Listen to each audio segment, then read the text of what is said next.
Welcome back to our channel. If you're thinking about buying a new RV, this video could save you thousands of dollars and a whole lot of regret. If you're new to my channel, welcome. My name is Marixa. I'm a travel nurse and I've been on the road since 2022, living full-time on my RV. I recently upgraded my RV and had the most common experience that most customers experienced. The dealer lied to me. But before we go there, let's talk about some basic information that any person that is thinking of living or buying an RV needs to know. To make your life easier, I have made a list of basic abbreviations that you must understand. The most important thing of all of this is that your weight should never exceed the amount of payload certified by the manufacturer for any vehicle. You usually can find a yellow sticker with all of that information on the side of your door or on the side of your RV. When you exceed the weight permitted or allowable by the axles of your vehicle, you might be in danger when driving. And if you are towing, the danger is higher due to the length of the vehicle. You are not only in danger, but you are putting other people in danger as well. When we bought the new RV, the dealer was positive that my truck and my cargo weight was enough. We didn't thought we were overloaded because our vacant RV looked leveled. My old truck did have factory airbags, and that probably let us as consumers think, oh, it is safe to pull like that. So let's take a look at my old setup. My old truck had a great cargo weight, but when we went to the CAT scale and weighed the truck and the RV, we saw that the drive axle was overweighted. Unfortunately, one time when I'm pulling the RV, we're coming down a hill and I could feel less and less control over the RV with just 12 to 15 miles per hour wind gusts. Thankfully, nothing happened and we were safe. This for me was a no-no, so we had to change the truck. Before you even look at RVs, you need clarity on how you're going to live. There are three major things that you need to think about. How many people will travel with you? How much budget do you have? And is your work suitable for full-time RV living? Or can you start a new job and pursue living the freedom of RV life?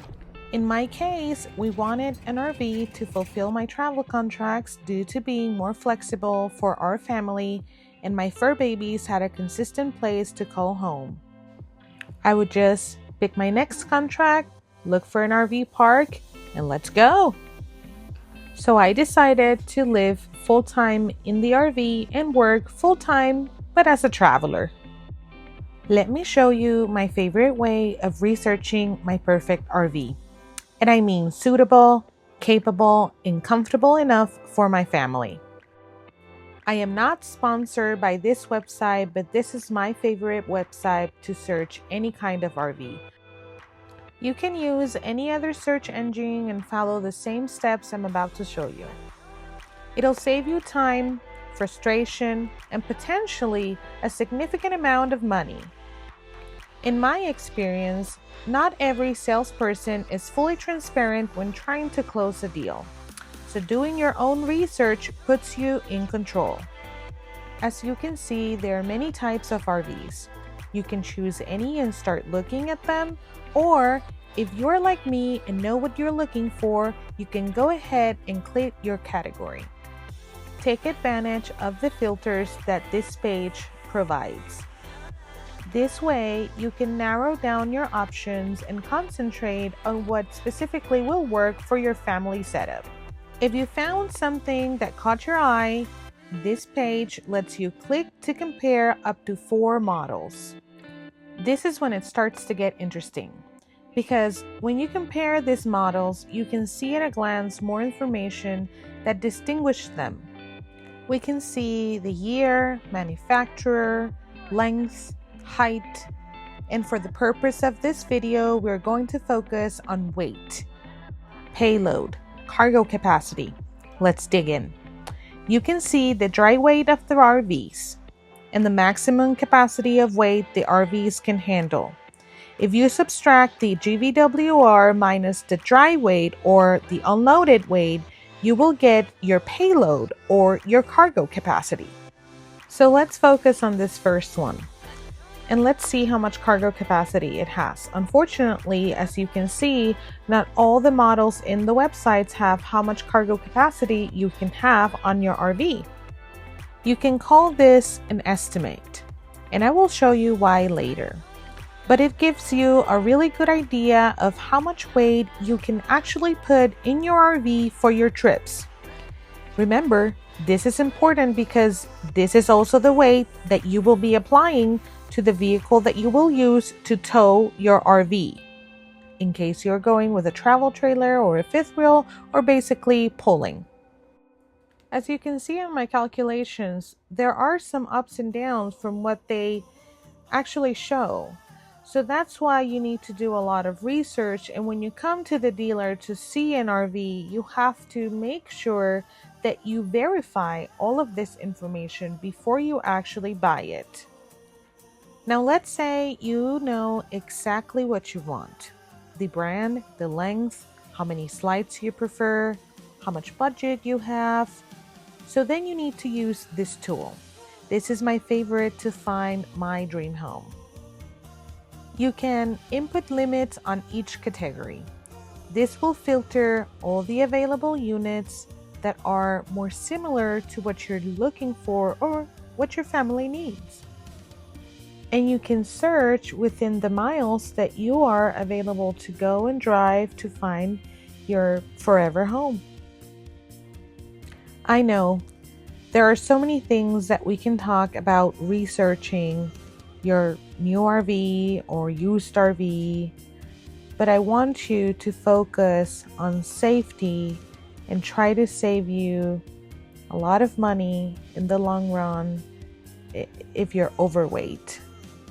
So make sure you do your due diligence and research extensively until you find something that fits your needs. And don't find one, find multiple units in the place that you're going if you can, and compare them. See how you feel inside of it. Make sure that it has everything the website says it have. Let's look at this for example. You go in, you open the pictures. Well, that floor plan, you can't see well. You start looking, and let's say that you like how this RV looks and it can suit your family, and you're thinking about purchasing this RV. It's a good price, it's a good color, it's close to you, and you're like, let's do it. Hold on. There's also things that you need to check, and I will get more in depth in other videos about it. But sometimes when you're looking at these pictures, you have more information. Like this photo that shows you that this RV is a 50 amp, which is a good thing. And this photo that shows you the cargo capacity. Did you saw the difference from the information that we saw on the compare model and what's here? This is the GVWR, and this is the unloaded weight. Remember this, no matter what the dealer says, you're gonna go by what your sticker says. There's also more information that you can acquire from this page, like the floor plan of this RV, which if you saw earlier was very, very blurry. But here we have a good picture rather than blurry. That way you can have a better idea of the floor plan that's inside this model. And once you have decided this is the model that you want more information, message the dealer. Do a lot of research and even more if you can. And let's summarize. Find your purpose, your budget, your household, what kind of RV you want, which towing vehicle you're gonna buy. I might be uploading a full video of what happened to us with our old truck and more information on how we choose our new truck. But there you have it. I hope you liked this video, and if you did, don't forget to follow, like, and subscribe.